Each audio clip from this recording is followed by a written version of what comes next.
Takže vítejte v dnešního videa a dnešní video bude, že dneska jsme byli s tátou u doktora a potom jsme jeli do Kauflandu a víte, jak jsou takový ty skateboardy, jak prostě, že je máte na prsty a do prčic. Že ho s nima jízdíte. Tak já jsem na ně narazila a mě je táta koupil. Mám jich teda 6 skateboardů. Je jakoby moje sbírka. Už mi chybí jenom 3 a mám je všechny. To je úplně bomba. Byly teda hrozně levný. Protože v Dráčku jeden skateboard stojí 39 korun. A my to v Kauflandu sehnali 3 skateboardy za 47 korun. Takže fakt v pohodě cena a ukážu vám teda, co v tom všechno bylo. Tak jo, takže můžeme jít na to. Skladuju je teda v tomhle. Takováhle taštička. Pryč tu dobu. A první si teda ukážeme, co k tomu bylo. V jednom balení byly vždycky takhle jakoby náhradní kolečka.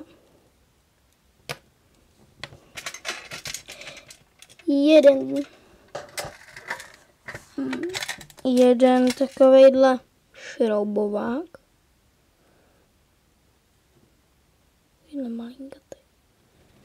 Rostomilej. A 2 takovýhle šroubečky. Nechci zavostřit křáp jeden. Takže tohle to mám, že je 2krát. Další kolečka. Šroubovák. A šroubky. Takže tohle to tam bylo. K tomu, že jakoby si máte koupit ještě jednu plošinku. A na to si to máte namontovat. A teď jdeme k samotným skateboardům.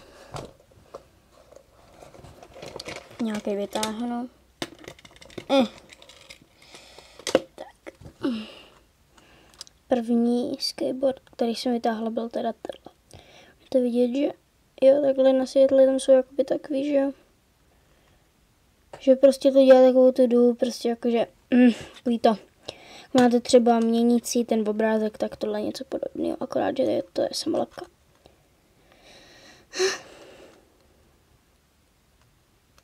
Takhle, že se tam šroubuje.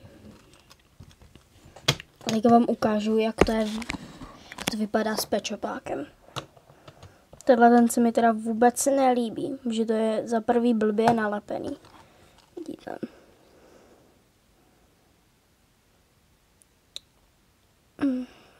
Že tak bylo to v té sadě. A vůbec mi to jakože nelíbí a je škoda, že tam je jakoby ten orel. A nedali tam třeba něco jiného, ale že tenhle ten skateboard asi někomu dám. Ten se mi vůbec nelíbí, popravdě. Dál tu mám teda tenhle. Ten už se mi teda líbí o něco víc. Jsou nějaký, že jo, nápisy, já to radši nebudu číst, nebo to, proč to blbě. A pak mě za to bude že hejtovat a ukamenujete mě k smrti. Že takovýhle skateboard. A ten je jakože pro pečopáka dobrý. Se dá říct. Ale takže je prostě, že on na ně velký.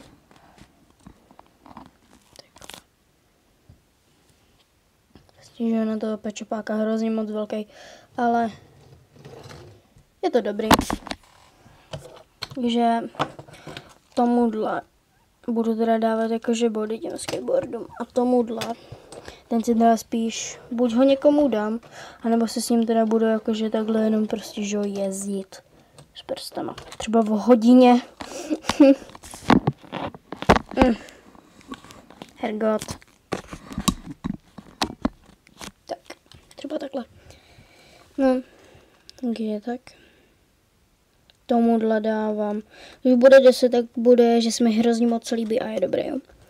Tomuhle dávám teda asi 2 z 10. Tomuhle už dávám teda 5, protože je vážně hezký. A takže tak. Další skateboard je tahle. Já miluju tyhle ty tvary skateů. Ten je úplně přesně pro pečopa. Vidíte prostě, že to sedí ta velikost. A prostě je to, že jo, hezký. Tomuhle dávám teda 7 z 10. Ten je vážně hezký. Takže jsem budu dávat jakoby tenhle ten je z druhého balení a tyhle ty dva jsou z prvního balení. Takže sem budu dávat první balení a sem to druhý. Tady to je z druhého balení. Tohle mi tady dát taky vůbec nelíbí a asi ho taky někomu dám. Takže tomuhle dávám asi taky 3 z 10. Tyhle ty dva se mi vážně nelíbí. Takže možná je někomu dám, anebo je vyměním za něco. Fakt ne. No, ale ten je poslední. Z této druhý. A to je teda takovejhle. Vidíte, že ono se všechny to dělají kromě tohohle, tohleto. Jo, tohleto taky dělá. Ale málo. Takže ten to dělá hodně a bolí z toho oči. Ten se mi teda jakože taky líbí, protože ten má prostě božský tvar a nikdy ho nedám nikomu. Nikomu ho nikdy nedám. A ten poslední a ten je úplně boží. Tadle. Jsou prostě že plameny. Nějaké jakože kapky. Prostě wow. A je tady napsáno super.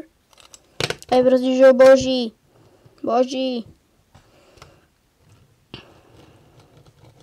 Boží. Hejkat. A tomuhle teda dávám 10 z 10.